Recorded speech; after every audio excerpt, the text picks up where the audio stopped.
Kalau memangnya bermasalah Indonesia, laporkan ke aparat penegak hukum Negara Kesatuan Republik Indonesia. Bukan dokumennya dibawa ke Republik Federasi Rusia. Gimana? Kemarin kan Mas Hasto bilang Oke. soal video itu punya boroknya soal pejabat negara yang diduga korupsi sebagai ex-kader PDI. Loh, ini bukan soal sebagai ex-kader PDI atau apa, sebagai warga negara ya.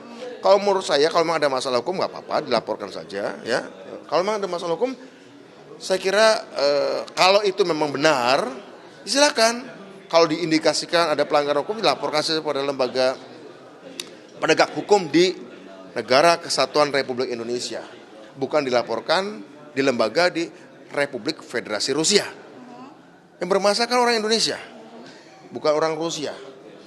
Ya kan? Yang bermasalah kan namanya Bambang, namanya Ahmad, namanya Agus, namanya Sri, namanya Ningsih. Yang bermasalah kan, bukannya namanya Sergei, Vladimir, Anatoly, ya, Alexander. Kalau memangnya bermasalah Indonesia, laporkan ke aparat penegak hukum Negara Kesatuan Republik Indonesia.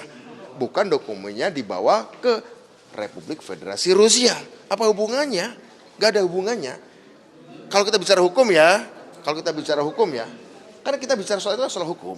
Jadi menurut saya nggak ada masalah, silakan laporkan saja. Kalau memang tidak ada kepercayaan ya tentu saja Pak Prabowo juga mengatakan jelas sekali soal korupsi.